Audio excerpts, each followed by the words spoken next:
Okay, I see 1:30 on my clock. So why don't we get started? And I want to thank you all for coming. I'm Becky Simon. I'm the program director of the Jewish Residents of Leisure World. And I want to welcome the Leisure World people, the LEWAC people, and all others who decided to spend some time learning this afternoon about this significant, but kind of a lesser known part of history. Today, Ralph Buglas of Montgomery County native, and because he's Montgomery County native and an avid history buff, has taught at Lifelong Learning Institutes. He's been associated. Here. Go there. Can you hear me? Mute yourself. Yeah. Oh, you know what? I'm going to mute. If everybody can mute yourself, and I will also mute everybody too. And Ralph, you'll have to unmute. That's fine. Okay. Okay.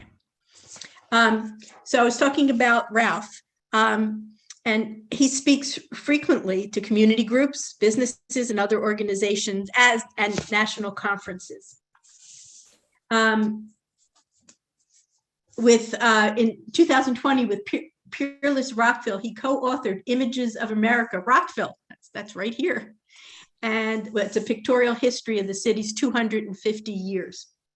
He's a retired communications professional, and he's a graduate of Winston Churchill High School, and that's in Potomac. Did I get that right? I looked that up.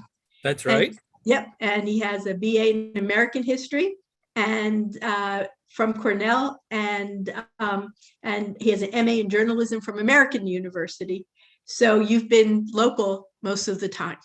So what we're also going to do is Ralph will give his presentation, and then we have two women who will speak, Yvonne Flood and Carol. Carol, I can't find where I wrote your last name. Your last name. I'm sorry. Oh, Carol Carter. I should remember that. I have a Carter relative, and so then Carol Carter will both speak about experiences that they or their family have had. So with that, Ralph, I will turn the meeting over to you. All right. I'm sharing my screen. I appreciate very much the opportunity to speak to you all today, and appreciate very much how many people have chosen to attend this virtually. We were hoping to have it in person, but nonetheless, we can go ahead. I'll be focusing on the local angle right here in Montgomery County. There were Rosenwald Schools, and then, as Becky said, we'll hear from two others who have very personal experiences with Rosenwald Schools. So that will be an extra treat today. They're named, they are public schools for Black children throughout the segregated South in the early 20th century. So we're going back to the days of legally enforced school segregation, mainly in the South. Named for Julius Rosenwald, who contributed altogether about $4 million toward the construction of these schools, a significant amount of money in the early part of the 20th century. Sometimes has been called the biggest philanthropist you've never heard of, but luckily more and more people are hearing about this very important story of Rosenwald Schools. Now, in the early 20th century, Julius Rosenwald was president of Sears Roebuck. Many of you, I'm sure, will remember the Sears catalog. Sears, at that time, has been called what today might be the Amazon of its day. Julius Rosenwald became very wealthy and gave away a large portion of his money. There's Sears catalog from the late 1800s, early 1900s. And he formed a partnership with Booker T. Washington, who was the head of what was then called Tuskegee Normal and Industrial Institute, today Tuskegee University. Booker T. Washington, an important Black leader at the time, said to Julius Rosenwald, "We need better schools for African Americans in the South." By and large, the schools were in very poor condition, sometimes little more than shacks. And so, as I said, Julius Rosenwald set up a fund to help finance construction of much better schools. There is a wonderful documentary that some of us were talking about before we got started here. And I'll show just a small portion from that documentary to give you an idea of the significance of Rosenwald Schools.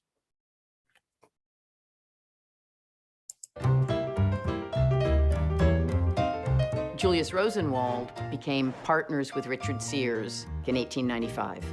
Sears was what you could call a swashbuckling salesman. He would sell things he didn't have. He would sell things he didn't even understand.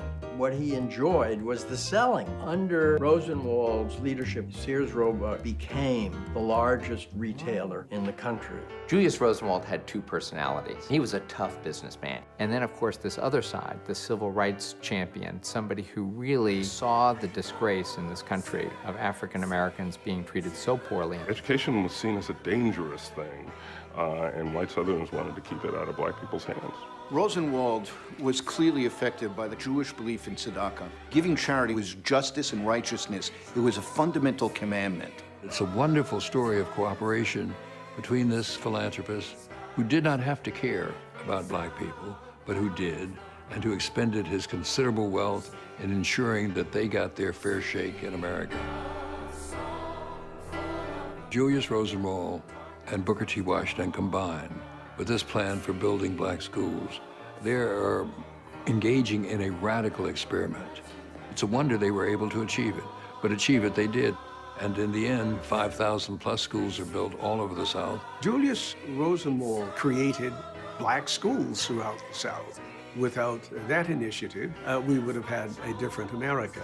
There was a little school a short distance from my home, walking distance. Beautiful little building. It was a Rosenwald school. It was the only school we had. I thought my school was grand. It was the Lafayette County Training School, so there.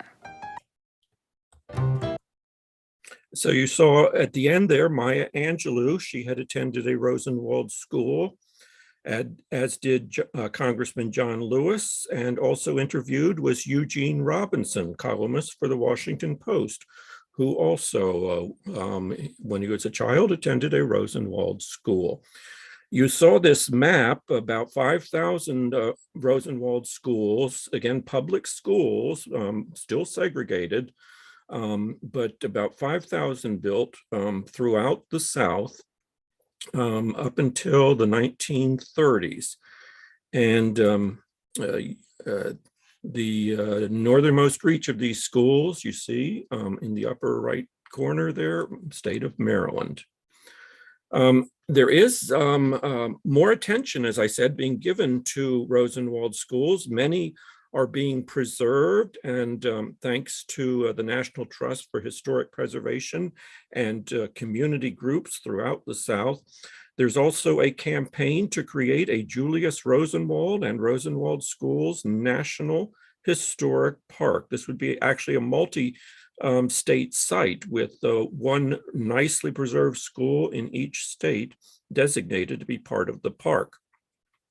So, as I said, most of these schools built in the early 20th century.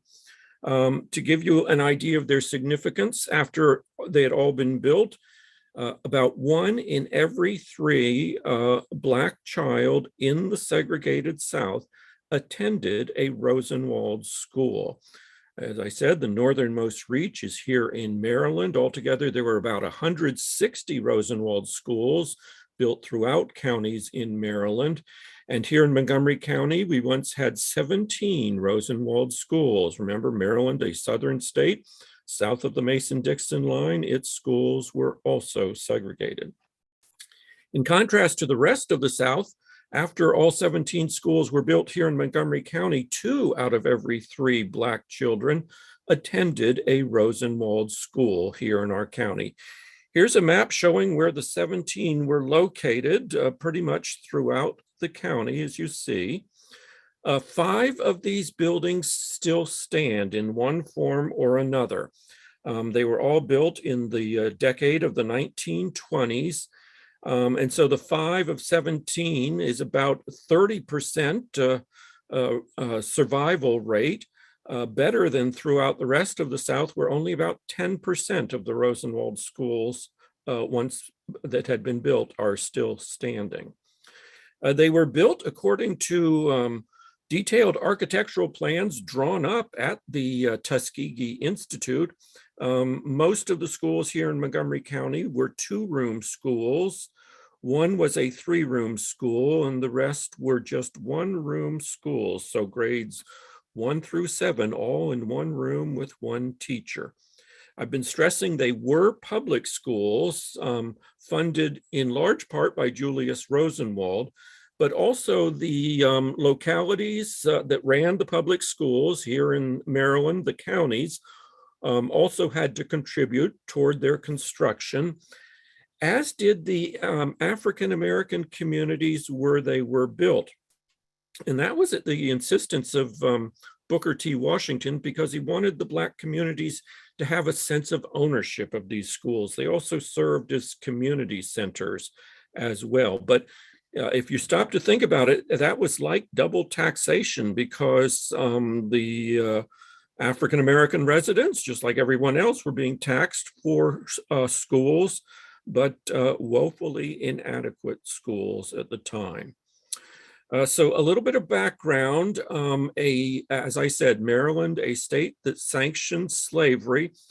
A new state constitution adopted a little before the end of the Civil War abolished slavery here in Maryland. And that gives Maryland the distinction of being the only Southern state that on its own abolished slavery. Now, I keep calling Maryland a Southern state. It of course did not secede and join the Confederacy, but it did have slavery allowed.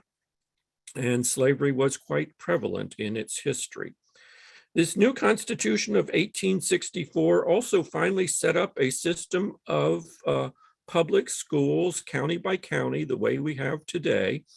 But even though public education was instituted in Maryland in 1864, really no thought had been given to education of the newly emancipated. And so it wasn't until 8 years later that a state law was finally enacted requiring that the counties also provide schools for African-American children. And so the system was segregated from the start. 1 or more public schools in each election district in the counties. That's the way the counties were divided up at the time. But significantly, the budgets were completely separate, with tax dollars going from Black residents to provide for the Black schools, and white tax dollars reserved for the white schools. So never enough money for the Black schools from the very beginning. Even though there was that 8-year lag before public schools were required, the Black communities that formed all around the county after the Civil War took it upon themselves to provide education for their children, often with the help of what were called philanthropic organizations. One of the largest here in Maryland was what was called the Baltimore Association for the Moral and Educational Improvement of the Colored People. This was set up right after the Civil War and right after emancipation.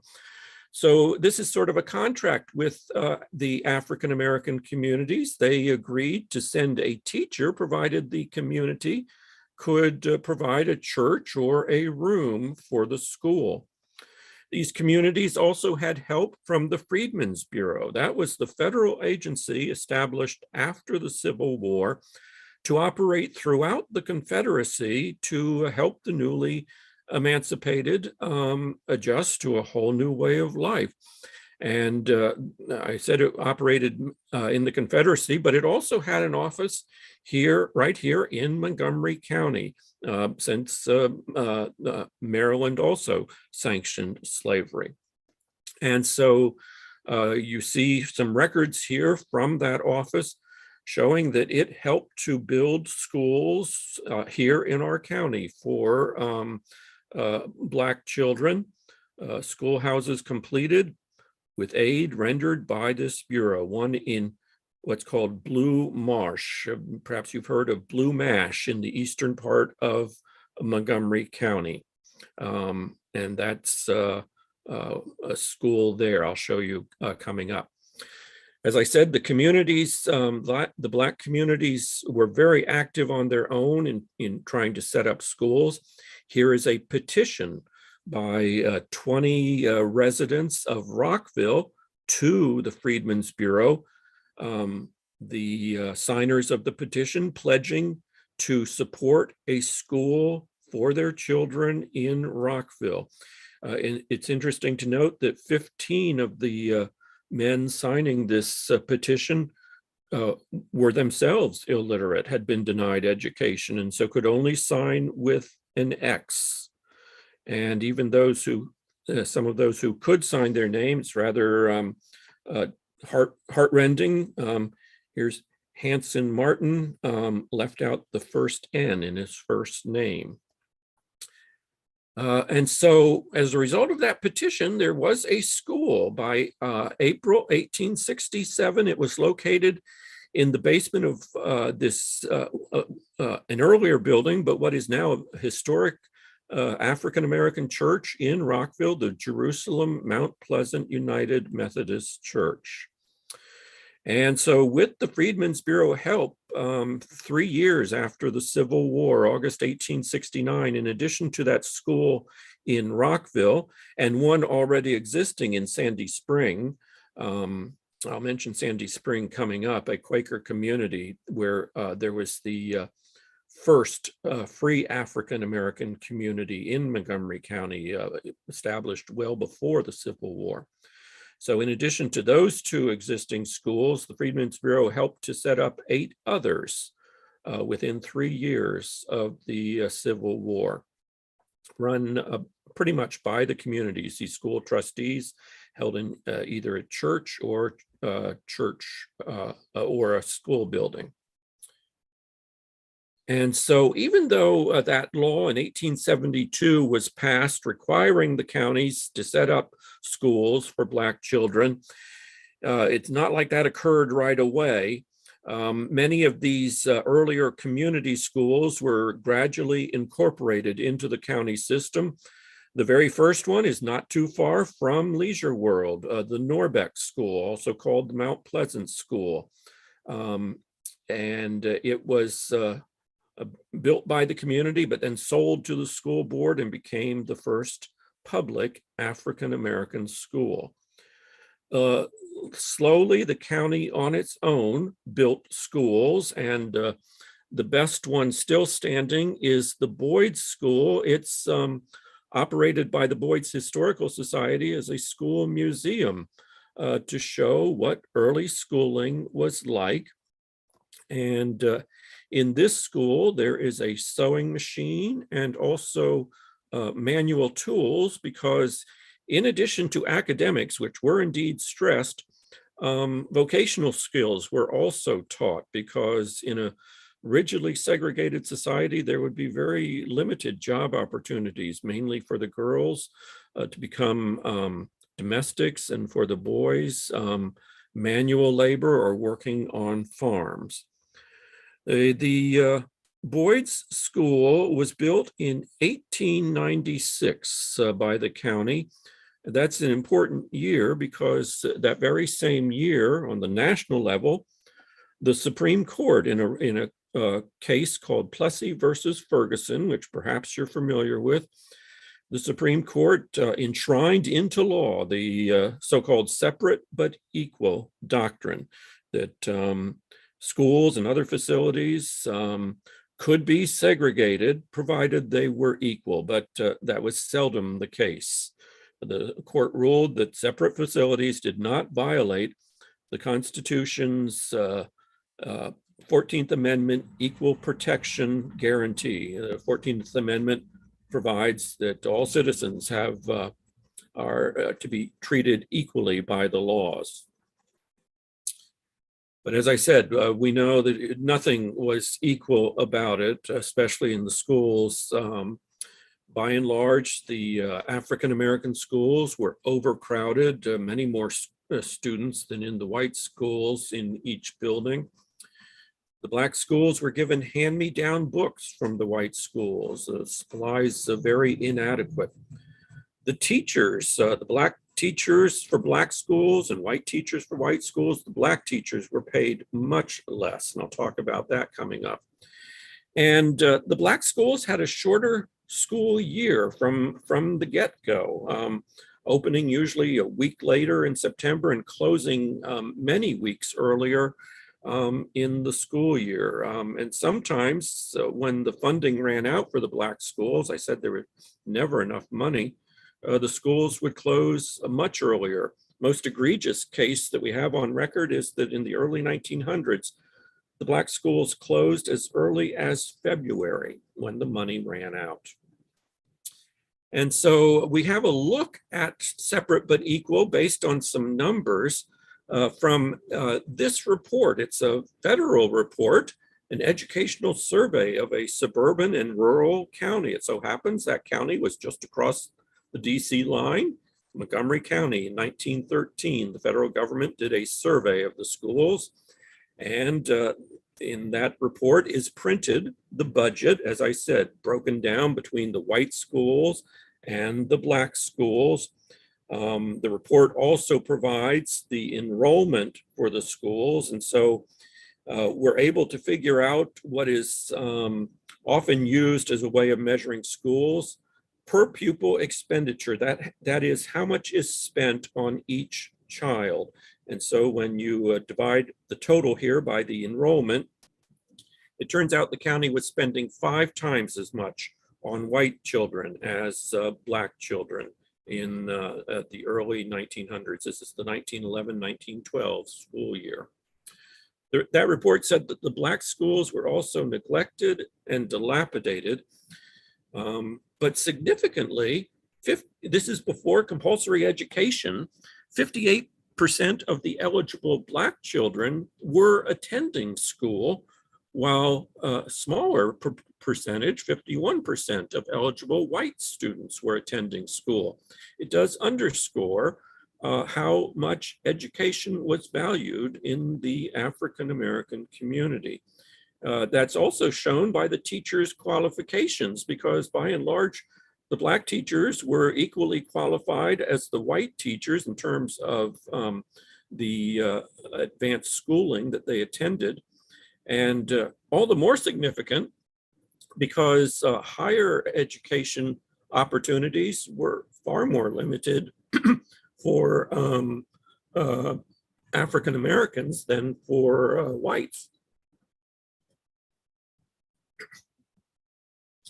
And so what all this meant in terms of education, we have the words of Inez Holman, a teacher at one of the schools here in Montgomery County. You see that she had 40 students in her one-room school. She says, the school board doesn't send many resources our way, so we do the best we can with help from the parents and the community. They're all supportive and pitch in one way or another. And I always bring extra lunch to share so no one goes hungry.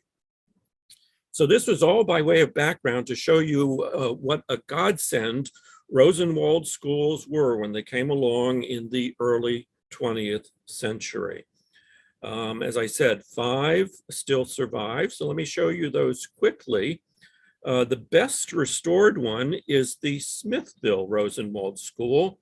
That's a little north of Silver Spring. Here it is today, and it has been restored by members of Alpha Phi Alpha, the oldest African-American fraternity. This is the Montgomery County chapter of the fraternity, many of whose members had attended this school. Here is what it looked like as a school. It was actually two-room buildings perpendicular to each other. The one on the right here is the building that has been restored. The other one has not yet been restored, but if we zero in on that sign, it shows the fate that befell this school after it was closed. It became a highway garage. And there you see what the building looked like before it was restored. And the building is mostly used by the fraternity as a meeting space, but it's also a community center and sometimes open to the public. There are some artifacts from when it was a school. Several years ago at an open house that I attended, this woman also attended, and she was absolutely delighted to see her picture as a little girl. She had attended this school. And so this is not ancient history by any means. As I said, nearest to Leisure World is the old Norbeck Rosenwald School. It's right on Muncaster Mill Road, just off Route 28, the other side of Georgia Avenue. Here's what it looked like as a school, or that's the Smithville School that I showed you. They were all built according to very similar plans. So the lower portion here is what it looked like as a school. Here it is today in the upper left. And when the Rosenwald School was built in 1928, it replaced that one-room school that I showed you earlier that was the very first public school for Black children here in Montgomery County.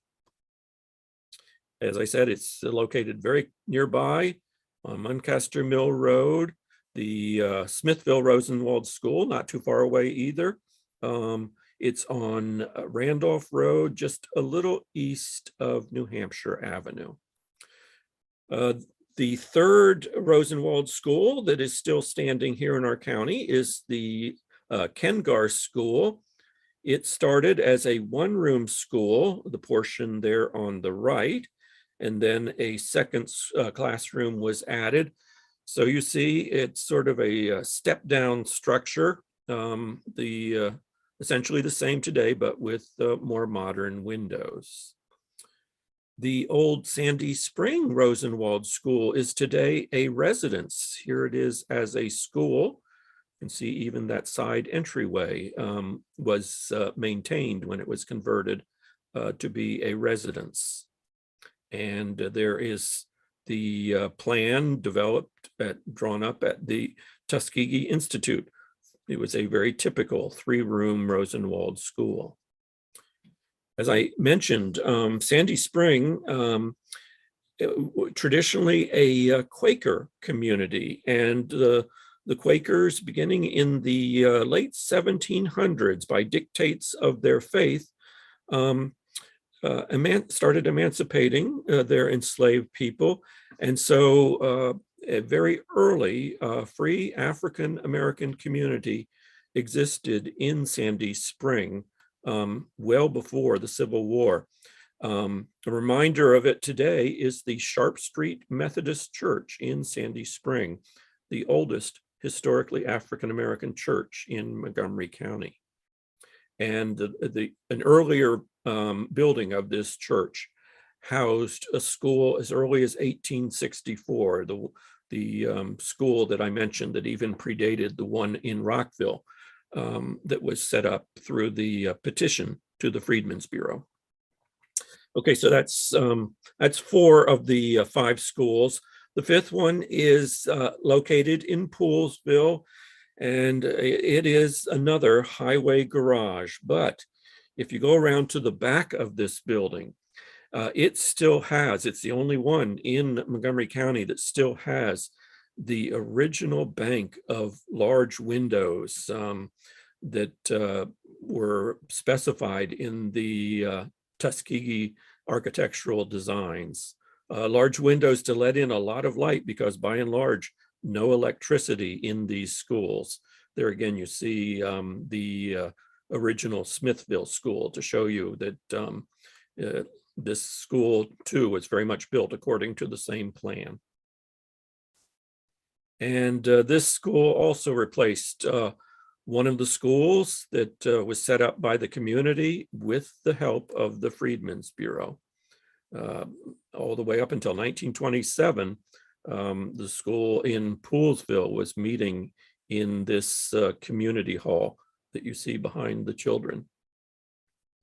So here are some of the non-surviving Rosenwald schools in Montgomery County. I showed you a map located all over the county. The Burnt Mill School, also built according to the almost identical to the ones that I've shown you. These others were built according to a different architectural plan developed at Tuskegee Institute, all very similar looking, as you can see. And some non-surviving one-room schoolhouses also.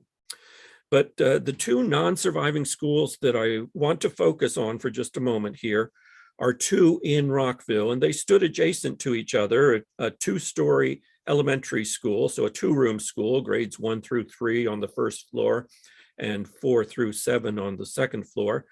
And then it was built in 1921, and then next to it was built this other building, identical to the ones that we've seen, but it was the first high school for African-American students, built in 1927, first high school here in our county for Black students. And the high school came about as a result of a long community effort led by Noah Clark. Not too far away in Rockville, a few blocks away, was the pre-existing white high school. It had been built in 1905. High schooling classes for white students had come along beginning in 1892. So it wasn't until about a quarter of a century later that finally a high school for African-American students opened in Montgomery County. Remember, I said higher education, schooling beyond grammar school opportunities very limited in the early part of the 20th century. When this school opened, initially it was only grades 7 and 8. It didn't get a 12th grade until 1942, and that was in a different building. But in the white high school, 12th grade had been added to the high school curriculum beginning in 1926. And by the time the African-American high school finally opened, there were 10 high schools all around the county, very similar for white students. And you know, it's said a picture is worth 1,000 words. You can see in terms of the facility, not equal at all. And so the elementary school, I also want to mention this was again a Rosenwald school, because the teacher at this school in 1937, Mr. William B. Gibbs Jr., wrote to a young attorney, Thurgood Marshall, who had a Maryland native, who had just joined the NAACP. Mr. Gibbs wanted to bring a lawsuit because of the lower salary that he earned compared to white teachers. Mr. Gibbs was paid $612, that's per year, 1937, but a white teacher with the same teaching credentials, that is the same educational achievements, college degree perhaps, and the same number of years of teaching experience, was paid almost double. And so with Thurgood Marshall's help, Mr. Gibbs brought a case right here in Montgomery County. There you see Thurgood Marshall, very young Thurgood Marshall, later the first African-American Supreme Court Justice, leaning right against the front steps of the old Montgomery County Courthouse with two colleagues to argue the case. Big news in the African-American community. This is the Afro-American newspaper out of Baltimore, also had a Washington edition. Banner headline, equal pay, war opens. But by and large, this case went under, as we would say today, went under the radar screen of the mainstream media. Just to make a long story short, the school board sought an immediate dismissal of this case, arguing that separate but equal was the law of the land. But a 3-judge panel unanimously ruled against that dismissal motion and ordered that there be a full trial. In the face of that, the school board settled out of court. They didn't want the case to go to a full trial. And the school board, the county, agreed to equalize the salaries between white and Black teachers over a 2-year period. They said they didn't have enough money to do it immediately. So at the beginning of the following school year, they would, in that current year, they would pay half the differential. And then in the second year, they would completely equalize the salaries. So a very important victory. A professor at the University of Maryland Law School, his name is Larry Gibson. He's written an autobiography of Thurgood Marshall's early career, which includes this case. And Professor Gibson says that even though this was a preliminary ruling, simply ordering that there be a full trial, he says it in itself was a very important decision, marking the first time that any court in the nation had found that Black professionals with the same experience and credentials as white professionals had the right to equal pay.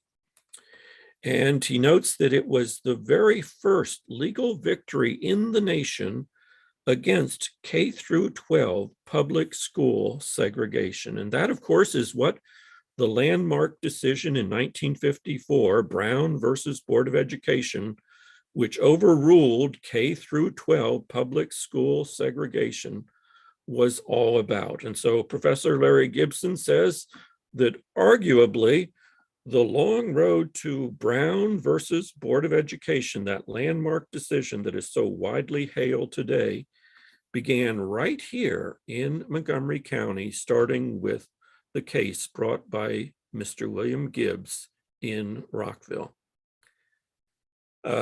Unfortunately, Mr. Gibbs was fired 2 years later. The school board said it was not in retaliation for bringing the case. Mr. Gibbs was actually also serving as acting principal of that school. I showed you his school. It's right next to the high school. By the time he brought his case, the high school had moved to a larger building, not terribly large, still overcrowded. And so that those two buildings together became the elementary school, and he was serving as acting principal of the then 4-room Rockville Elementary School for Black children. And the school board said he didn't really have all the qualifications to be principal, and that was the basis on which he was fired. He returned to his native Pennsylvania, did get full credentials to be a principal, but did not return to Montgomery County. He later became a teacher principal in New Jersey. Today, however, Montgomery County is a very different place, and we do have an elementary school named in honor of Mr. Gibbs, William B. Gibbs Elementary School in Germantown. And in Rockville, not very far from where his school once stood in the new Rockville Town Center, there is this work of art dedicated to Mr. Gibbs, educator, leader, advocate. And it's on Gibbs Street, also named for William Gibbs. And so those are the story of the 17 Rosenwald schools and their importance here in Montgomery County, not only in providing better facilities for African-American students in our county, but in some ways serving the way that Booker T. Washington had envisioned, being better environments for education, fostering education, and providing the next generation of leaders. And indeed, in that way, Mr. Gibbs was a leader in challenging the status quo and bringing a case that ended up being very foundational to Brown versus Board of Education, the landmark decision that we remember today. While I showed you the Smithville School, and it is a nice restoration of the building that it allowed to deteriorate, probably the best restoration of a Rosenwald school here in Maryland is one in Prince George's County. It's called the Ridgely Rosenwald School. Absolutely gorgeous inside and out. Here's a look inside the school. And up on the wall is a photograph of Julius Rosenwald. So I'll end with the sign at the Smithville School back in our county. It notes that that which was designed to separate us will unite us, and the importance of remembering this history so that we can move forward. I showed just the clip of the Rosenwald documentary, and I learned that it was shown at Leisure World several years ago. If you haven't seen it, there is an opportunity just this evening. One of the advantages of Zoom is that you can Zoom right down to Florida, so to speak. If you're interested, there is a charge for this, $10. And there is the link if you are interested. And I can share that in the chat also later. So I did want to leave time because we have two other folks who can add to this story from a very personal perspective. But on behalf of Montgomery History, I wanted to thank you for scheduling this talk and for attending today. And if you are interested in local history, as I hope you are, do go to the Montgomery History website, the Historical Society for our county, montgomeryhistory.org. Usually every Tuesday, there is a talk like this called History Conversations to remember various aspects of our local history here in Montgomery County. So that's it. I can stop sharing and we can move to the next portion here and hear from both Yvonne and Carol. This is Becky Ruff. I want to thank you for such a meaningful presentation, and I'm so glad we were all able to share this afternoon together. Thank you for the applause, everyone. I'm hearing it virtually. Thank you. So I think Yvonne Flood is going to go first. And Yvonne, if you can unmute yourself and show the picture that you have, that would be great. Okay. I'll show the picture in a few minutes. Right, whenever you're ready. Good afternoon, everyone, and thank you to JRLW and to our illustrious president of LEWAC for asking me to share just a few words about my Rosenwald experiences. I was influenced by Julius Rosenwald's deeds, not only in North Carolina, which of course is in the South, but also in Illinois.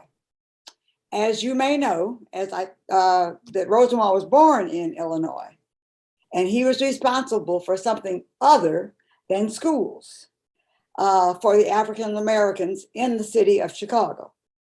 There was and still is an apartment complex commissioned by Rosenwald and named after him. It was his largest contribution, so I've been told, to the creation of a modern, affordable housing in Chicago at that particular time. The apartments were built in 1930 and became a well-known landmark for African Americans. And I quote, "Upon their completion in 1930, the Rosenwald Court apartments were embraced by African Americans. Although originally intended for residents of modest means, the building complex soon attracted lawyers, school teachers, and others who appreciated the modernness and the amenities, including such things as, landscaped public spaces, playgrounds, and many stores. Soon the buildings became a very prestigious address that has lingered to this day, despite the physical declines in the 1960s, unquote. In fact, in 1981, the Rosenwald apartments were listed on the National Register of historic places. Now, the buildings were remodeled about 4 years ago, and this is how they look now. I know you guys can't see it, but I think you probably could see it better if you put yourself on, what is it, speaker view? You probably can see it better, because I know you can't see it from this little squatty place. Yes, speaker view helps a lot. Thank you. Yeah, if you all wanted to do that for yourselves. Okay. Anyway, they're still known as the Rosenwald Court Apartments. And actually, they look very much the same as they did in the 1940s when I was around there. Back then, many of my family's friends lived there. And I spent a lot of childhood hours at what we used to call the Rosenwald. It was, how can I put it? It was just, well, everybody just knew that the Rosenwald was, if you're going to the Rosenwald, hey, you're going someplace. Also, my sister and I took ballet lessons for years at the Rosenwald Fieldhouse, which was part of the Rosenwald complex. In fact, some of the students, one of whom I knew, became dancers, ballet dancers at some of the New York ballet companies. Not me, believe me, not me. But anyway, that was my Rosenwald experience in Chicago. Yvonne, can I interrupt you for just a moment? Sure. Just to say that that building is also talked about in the documentary. And it is, yes. In much the way you've described the ballet lessons for children, and it just as you said, it was just called the Rosenwald. Yeah, and very on the south side of Chicago, the Rosenwald was very well known. But after I got married and moved to a small town in northeastern North Carolina in the 60s, I was influenced by the legacy again. My first 2 years in the state were spent as a high school guidance counselor in a segregated Rosenwald school. And as a side point, you showed the other pictures of the school. I don't have a picture of the school that I was, but it was interesting because maybe it was built later, but it was built there was an auditorium in the middle. You go up these steps and there was an auditorium in the middle, and then there were like 5 classrooms on the side. So it was a little bit bigger than the ones that had been described earlier. I thought that was interesting because I didn't realize that there was that much of a difference. But yes, anyway, you're quite right. The Rosenwald Fund started funding high schools later in its existence. And in Prince George's County, there are 2, they were larger, just as you said. In Prince George's County, there are 2 larger brick buildings that were Rosenwald High Schools in Prince George's, and also one in Anne Arundel in the state capital of Annapolis. There was one of the largest Rosenwald High Schools was also here in Maryland in Annapolis. Okay, that's interesting. That's very interesting. Anyway, my in-laws attended this particular school in the 1920s. And I think at that time, you graduated at the age of the grade of 11 rather than 12. My husband and his siblings attended there from the early 1940s through the late 1960s. Before integration, the school was very well known for the academic success of some of their students. Many of those students became leaders locally. Some of them became leaders statewide. And then a few, I think, became leaders, nationally. At least one of them, by the way, has been here to present at our lifelong learning program. So I thought that was interesting at Leisure World. He may be coming back, I don't know. But anyway, the name of the school is Kelvin Scott Brown, or as we called it, C.S. Brown. It is now a STEM school that reaches beyond Hertford County. And I just found that out about a couple of weeks ago. It also serves, I think you mentioned earlier about cultural arts centers. Well, this has been not converted actually, because the school hasn't changed. The architecture of it hasn't changed, but it is now known as the C.S. Brown Cultural Arts Center. When I was living in North Carolina, which was many years ago, I did attend many affairs at the Cultural Arts Center. And in fact, my younger son's wedding reception was held at the C.S. Brown Cultural Arts Center. Everybody knew where you were going if you know, if you were going to the C.S. Brown Cultural Arts Center. On a more personal note, you mentioned Booker T. Washington earlier and his relationship with Rosenwald. Well, as we all know, Rosenwald had a great influence on Tuskegee Institute, which, as you said, is now a university. And my father, and this is really personal to me, my father went to Tuskegee and was personally mentored by Booker T. Washington. And so I'm thinking that I was affected in some way through my father by the relationship between Booker T and Rosenwald. That may not be true, I don't know, but I think it was. I think you can claim that. Thank you very much. In fact, let me just tell you another little side story. When my father graduated from Tuskegee, Booker T wanted him to stay there and open up a livestock farm, you know, in the area. But my father did not want to do that. He wanted to become a veterinarian, which he did by going to Kansas State University, but that's a side story. Anyway, in closing, I just want to say that my experiences are just one example, as you all can tell, from the wide range of positive influences that Julius Rosenwald had on African Americans. So thank you very much. Well, thank you for Yvonne. sharing. Wonderful. Thank you. So now you know he did more than schools. Thank you, Yvonne. That was beautiful. Thank you. But absolutely wonderful, wonderful story. I will move now to Carol Carter, and Carol will tell us her experience, and let me know when you want me to share the screen. And Carol, and you have to need unmute yourself.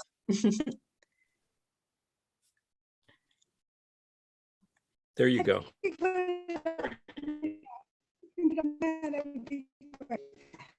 I can hardly hear her. Yeah. Carol, move a little closer to the computer if you would.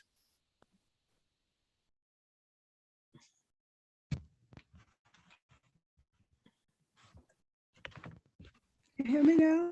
Yes. Yes. Can you hear me now? Yes. Yes, you do seem to have, Okay. Now, you were saying your internet connection was not terribly good. could you put up the picture now? Oh, put the picture up. Okay. Yeah, you were. Here we go. Oh, you were. We heard you better in the earlier today. But give it a try. Okay. Okay. Well, good morning, good afternoon, everyone, and it was a pleasure to be here. My dad, Judge R.T.G. Williams, attended a Rosenwald School in 1923. He attended the Old Wells School in North Carolina.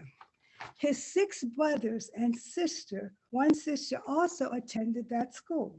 Several of the school's teachers boarded at my grandparents' house in North Carolina.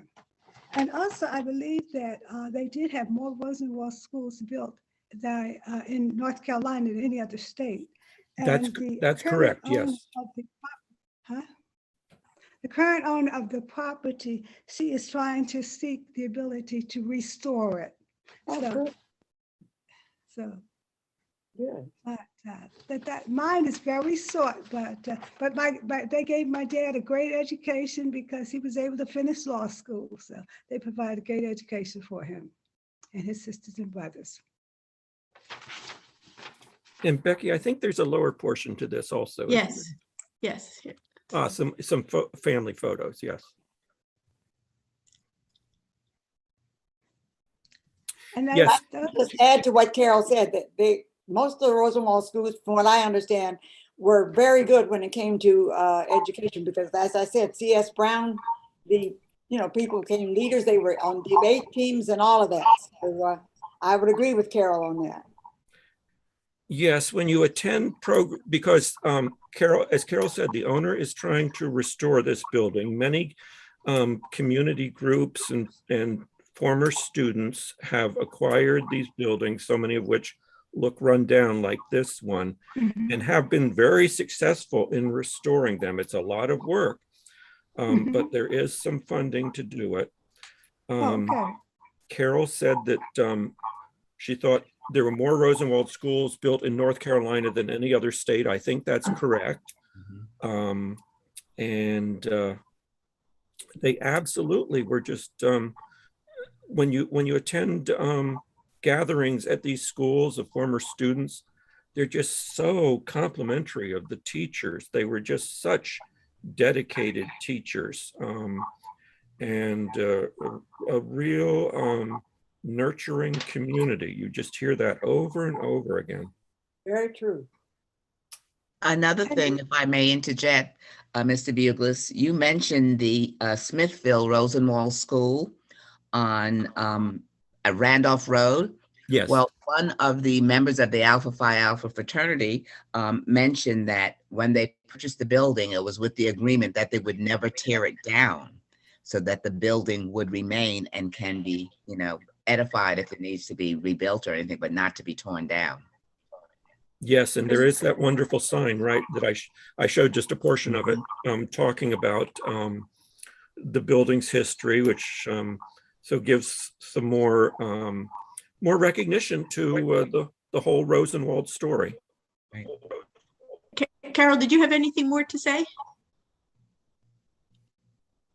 Oh, no, No, okay.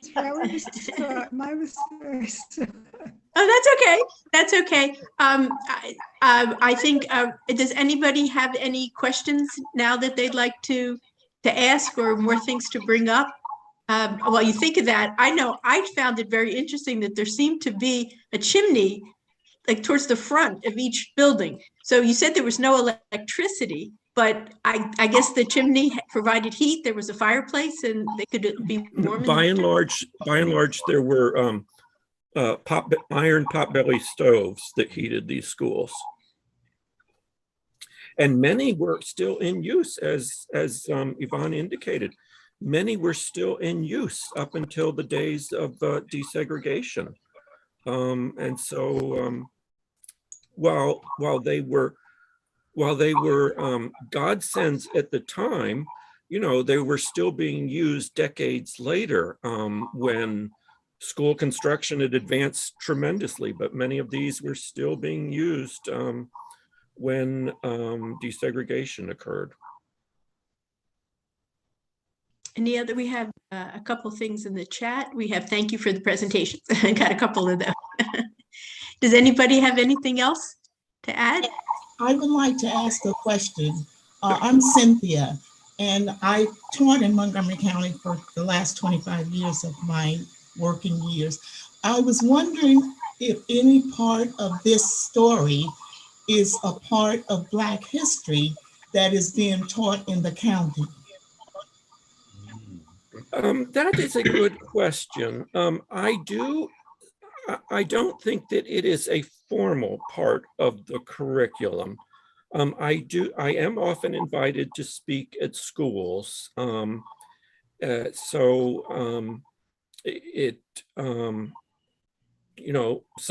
children get the advantage of hearing about the story, but I can't say for sure that it is being taught in the schools. This is Clarissa, and I get a monthly newsletter from the Wheaton Library in Montgomery County. Yes. And on the Black History segment of their web newsletter this month, the Rosenwald School was highlighted. So apparently they're giving a presentation. I don't know if you're doing it or if they're doing the documentary or what, but it is listed there. Actually, I'm going to give this presentation again through the library system, and it will be on Zoom if you're interested. It's being sponsored by the White Oak Library. That's going to be on Sunday, February 27th at 2 p.m. So if you're interested or you want to tell others, I'd be very appreciative. It is, you can just go to the library website and look under events. Okay, it's good to know. And I'm also, oh, but you mentioned Wheaton Library. Which library did you say that was? Well, it's the Montgomery County Library system. right. It's going to be on Zoom, so it's the entire system. You just Right, yeah, and I just happened to have signed up for the Montgomery County Library through the Wheaton Library. Yes, and I was going to say, you mentioned Wheaton Library. I'm also going to give a similar talk. It's not going to be as focused on the Rosenwald schools. It's part that I just went through very quickly, talking about the history of the segregated schools in our county from beginning to end. So I would talk more about the original community schools that were set up, and then the first public schools like the Boyd School. And I'll also talk more about the high schools and then desegregation. And that is going to be on February 9th. Again, it's through the whole library system. It just happens to be sponsored by the Wheaton Library. But I should add that I'm not the only speaker for Black History Month. There is a whole listing that the library has on their site. So other topics as well. Ralph, you started to show a video at the beginning of your presentation that you tested. Were you planning to show more of it, or? No, that was the video that I showed. That was it, okay. Yes, I was just, and that is actually the trailer for the whole Rosenwald documentary. You can find that trailer on the internet. I almost forgot the name of the internet. Yeah, I hear some feedback. So if you're not speaking, put yourself back on mute and then unmute when you want to talk.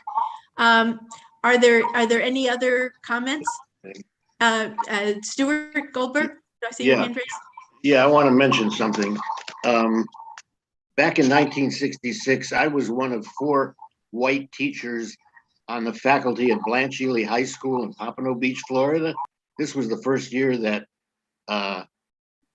the South Florida schools were desegregated. I have a couple of questions. Number one, how common was it for Blanche Ely was the principal of this school? How common was it for living people to have schools named after them at the same, you know what I'm saying? Yes, it would vary tremendously, I think, by the locality. Here in Montgomery County, we do have, it's no longer used as a school, but we have the Edward U. Taylor School. And that was named for the supervisor of the segregated Black schools at the time. It was named for him shortly after his death. I think it's rather uncommon for usually a school to be named for someone while they're still alive, but you know, often a community wants to recognize the very important service that has been provided. So not unheard of by any means. Right. And my second question is this. I was also the tennis coach, and our facilities were certainly not equal to those of the white kids. The tennis courts had potholes, and when we competed in a tournament, we were only able to compete against Black schools. This was the first year of desegregation. Who was responsible for not enforcing the separate but equal laws for all those years? You know what I'm saying? Yes. It looks like there was a wide gap there. It was a very wide gap, and I'll get into that a little bit in my other talk, but just to boil it down as much as I can, you probably heard the phrase massive resistance. Throughout the South, there was massive resistance to the Brown decision. It was you could practically call it an official policy in some states. It was articulated by senators and governors. I'll give you just one example, and you don't have to go too far away. It was right across the river in Virginia, and of course, Virginia's in the news a lot today. In one county in Virginia, a little west of Richmond, the state capital, it's Prince Edward County, Virginia. The county school board, rather than follow the Supreme Court decision, they closed all of their public schools, both white and black schools, rather than desegregate. And then they set up private academies for the white students, nothing for the black students. And so again, because of the value placed on education in the black community, ways were found to, I can't say overcome it, but to at least provide something. You know, schools were set up in churches, or in one case, someone wrote a book that her father worked in the neighboring county, and so he rented a rundown house because the rent was cheap in that neighboring county, and every morning would drive her and her sister to that house. They would board the school bus for the neighboring county and attend school in the neighboring county. And she said, well, in the course of the year, you wouldn't believe how large our extended family became with other children from the Prince Edward County.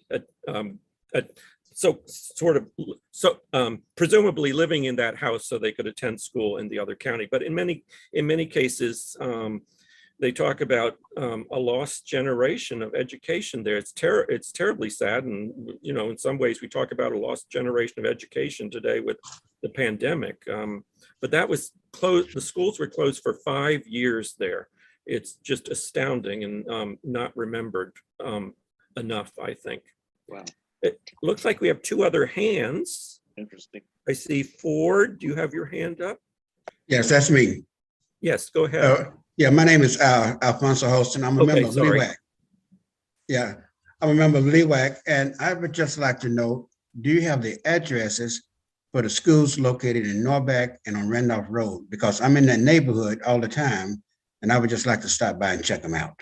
Yes. If you don't have them, you can get them to Juanita, Miss Juanita, and I can get it from her. Okay. I have Becky's address, so email address. Yeah, I know Becky also. Yeah. Okay. I asked the same question, addresses for all 5 schools, or is it on your website? It's not on the website. I'll provide that. I do have to point out that the Sandy Springs School is a private residence. And the others, but you can drive by it by any means. And the Smithville School is not open very often, but I'll provide that website also, where they have that's the only one actually with a website. Kengar and Norbeck are both community centers. So they are public, but they're, for rent. But you can drive there, and at the, I would say the Smithville one, there is that roadside sign there, but it is on Randolph Road, which is a very busy road. So I have connection also to the Alpha Phi Alpha fraternity. Someone gave me information and a number to call. So if someone needs to try to reach them and get permission to come inside and see. I was going to say, I don't want to put you on the spot, but if you could arrange sort of a field trip for Leisure World, I'm sure many people would be appreciative. Okay. Or just I'll see what we can do. Just an open house or something like that. Yeah. But I will send this list. Okay. I was going to say one other thing about, there is an excellent sign outside the Norbeck Community Center that talks about it and Rosenwald Schools in general. Yes, Sandra. Yes, I wanted to say I lived not far from the Norbeck Rosenwald School. I did not know what it was. I used to walk across the street with my kids that long time ago, but I have been there twice for an event. And it's something that perhaps maybe LEWAC and JRLW can have some kind of a reception there and further our conversation about our relationship and our connections. That sounds like an excellent idea. Yeah. And there is that. I'll help you, Becky. Yeah. That sounds great. Sounds great. Anybody else? Well, I just have to say that, Ralph, it's been wonderful. And thanks to Carol and Yvonne for sharing, and for everybody. This has been such a warm and peaceful and optimistic afternoon compared to what we're going to go back out and face when we turn on the news today. So yes, it is. the filmmaker who actually is in Chevy Chase, Washington, says it's just a very uplifting story and it needs to be better well known. I mean, uplifting in the face of adversity. You can't erase that by any means, but it's a positive aspect. And Thank you so much. I see one more hand. Laura Rittenberg, you have something to say, and then we'll close it up. You talked about how peaceful and tranquil this was. I wondered if you knew about the 2222 that somebody told me it was an angel number. It's numerically a very peaceful and tranquil day. So this was the perfect scheduling, whoever did that. Oh, thank you. Well, that was Ralph was available. And thank Linda, you for mentioning that. I did type 2222 on something, Yeah. a document today. Yeah, I think we just have Linda, and then we'll close it at Linda. Go ahead, Linda. Oh, yeah, you're still muted. Linda, you're still muted. Oops. Linda, you're still muted. Okay, I wanted to say that I really loved hearing Yvonne's presentation. She lives in my building and we chat frequently, but I never knew about her past.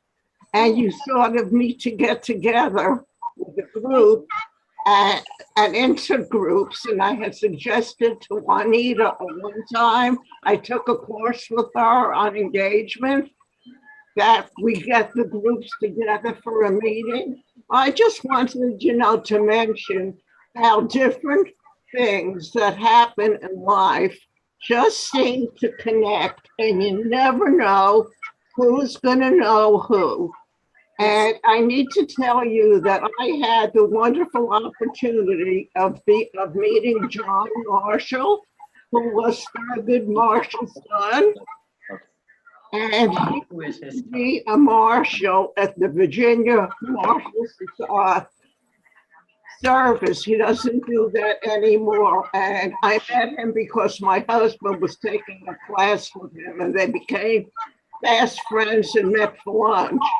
And the stories that he told about his father were just amazing. Thurgood Marshall was extremely, extremely tall. And his mother, his Thurgood's wife, was very, very short. She was a Hawaiian lady, less than 5 feet tall. And he did whatever she said, which I thought that was amazing. Smart And that it was just a sign of a normal Jewish household, whether you're Jewish or not. The wife, no matter how tall she is, can tell you what to do, no matter who you are and who you know and who's in the other room. And some of the people that were normally in his living room when he was a kid, you would recognize every single one of them because they all became famous. And I just thought it was neat meeting him. Yeah, that's a wonderful story. That's a wonderful, thank you for sharing. Well, I hope this is just another of the many things that JRLW and LEWAC will do together. And Ralph, I want to thank you again, and thank you for your flexibility in putting this, allowing us to do this on Zoom and on putting it on YouTube. We had about, at the height of this, we had about 80 people between Zoom and YouTube. Oh my goodness. It will be, well, Ralph has said we could leave it up on YouTube for a while. So we'll edit it up and get it out, and I will let you know when it's live. All right, and I will get back to you with the list of the Rosenwald schools that you can at least drive by. Thank you so That's much. wonderful. It was really Thank wonderful. Thank you. I'm going to call you, Ralph, and maybe you can do a presentation for some other organizations. Oh, absolutely. You can find information on the Montgomery History website. I've already looked while you were talking. All right. I'll probably be you. in touch with you then. Okay. Thank you all for coming today. It's been a pleasure. Thank you. Everyone have a great afternoon and evening. Thanks. I'm going to end the meeting. Okay. Bye-bye. Thank you, Carol. Thank you, Yvonne.